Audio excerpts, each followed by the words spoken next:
Bien-aimé, Jésus dit dans la Bible qu'il n'est pas l'Éternel, le Dieu créateur, mais les pasteurs ont mal interprété ce verset où Jésus dit « Le Père et moi, nous sommes un ».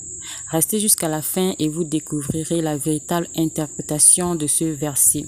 Car parmi les 10 commandements, Dieu dit « Tu n'auras pas d'autre Dieu devant ma face », ce qui signifie que tu n'adoreras pas d'autre Dieu que lui.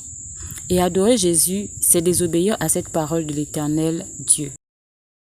Pour comprendre, nous allons d'abord chercher à savoir pourquoi dans ce verset, l'Éternel Dieu utilise cette expression « d'autres dieux ».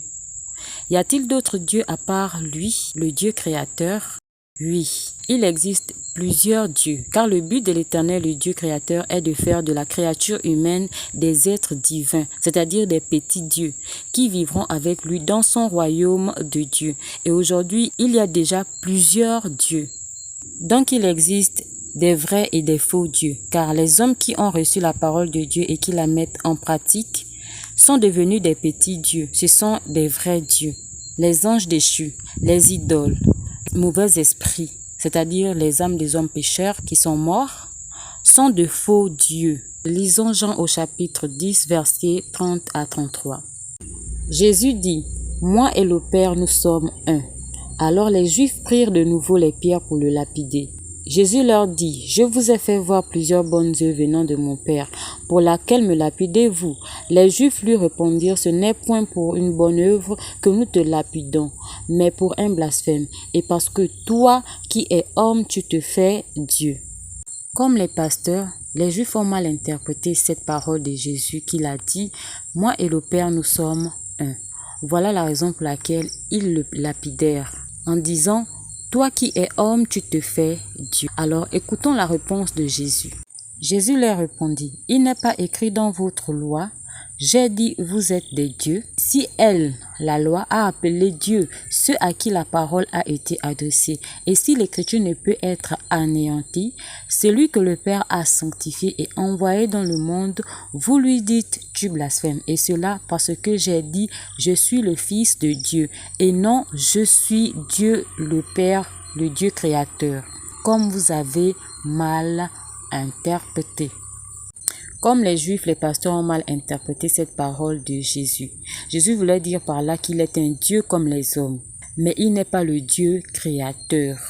Il n'est pas l'Éternel, le Dieu créateur. Il est un Dieu au-dessus des hommes saints qui sont des petits dieux. L'Éternel Dieu est au-dessus de Jésus. Dans un autre verset, Jésus dit « Car le Père est plus grand que moi ». Donc, l'Éternel, le Dieu créateur, est un Dieu plus grand que Jésus, qui est un Dieu au-dessus des hommes saints, qui sont des petits dieux, au-dessus des anges. Car il est écrit dans la Bible, les hommes jugeront les anges. Ce sont là les niveaux spirituels, comme l'Éternel Dieu l'a dit. Je ferai de la droiture une loi et de la justice un niveau. Donc il existe plusieurs lois de droiture et plusieurs niveaux de justice. Voici la véritable interprétation de la parole de Jésus qui dit « Moi et le Père, nous sommes un ». Que voulait dire Jésus par cette parole? Pour comprendre ce verset, nous allons d'abord faire un petit rappel sur cette prophétie qui dit « La Vierge enfantera un fils, on lui donnera le nom d'Emmanuel », ce qui signifie « Dieu est avec nous ». Mais nous remarquons que, contrairement à ce qu'a dit la prophétie, la Vierge a enfanté un fils et elle lui a donné le nom de Jésus par l'ordre de l'ange de Dieu, mais pas le nom d'Emmanuel. Donc, à quel moment Jésus s'appelait Emmanuel? Dans un autre verset, Jésus dit « Je suis le chemin, la vérité et la vie. Nul ne passera au Père que par moi. » Donc, Jésus est le chemin qui mène les hommes à Dieu le Père. Et c'est ce même chemin que Dieu a utilisé pour venir aux hommes sur terre. C'est-à-dire que le corps de Jésus est le chemin que Dieu a emprunté, que Dieu a utilisé pour venir vers les hommes. Si vous remarquez bien, à la naissance de Jésus, on l'appelait tout simplement Jésus. Lorsque le Saint-Esprit est entré en lui, on l'appelait Jésus-Christ. Dans l'Apocalypse, Jésus ne s'appelle plus Jésus-Christ, mais il s'appelle tout simplement Jésus.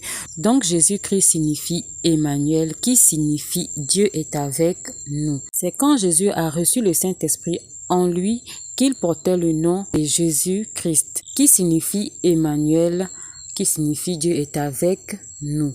Donc, dans le corps de Jésus, il y avait l'Esprit de Jésus et l'Esprit de Dieu qui est le Saint-Esprit. Car le corps humain peut contenir plusieurs esprits, comme celui du fou que Jésus avait délivré de toute une légion de mauvais esprits. Toute cette légion de mauvais esprits et l'esprit de ce fou formaient tous une seule personne dans le corps du fou. C'est dans ce contexte que Jésus a parlé. Le Saint-Esprit et l'Esprit de Jésus qui étaient dans le corps de Jésus formaient ensemble un. Par cette parole, Jésus ne disait pas qu'il était Dieu. C'était une manière de dire aux Juifs que Dieu est en moi et il est avec vous.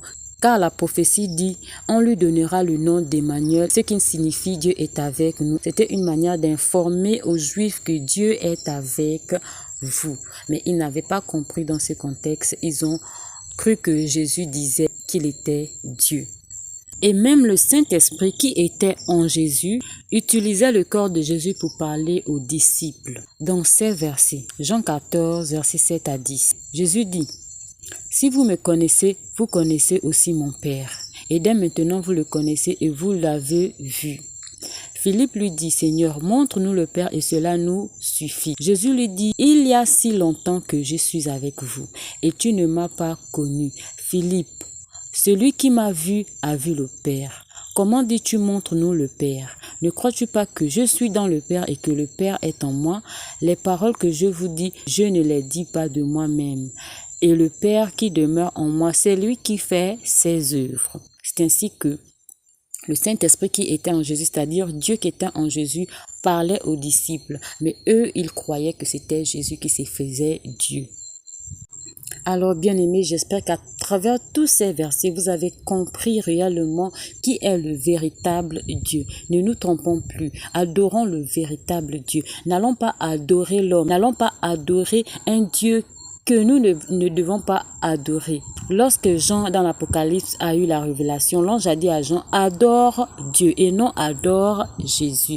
Il a dit adore Dieu. Il y a une manière d'adorer Jésus. On adore Jésus par des cantiques pour tout ce qu'il a fait pour nous. Mais on n'adore pas Jésus en tant que Dieu le Père, en tant que Dieu le Créateur. Les pasteurs nous ont donné une mauvaise interprétation. J'espère que cette vidéo t'a vraiment fait comprendre la différence entre Jésus, le Fils, et l'Éternel, le Dieu créateur, Dieu le Père.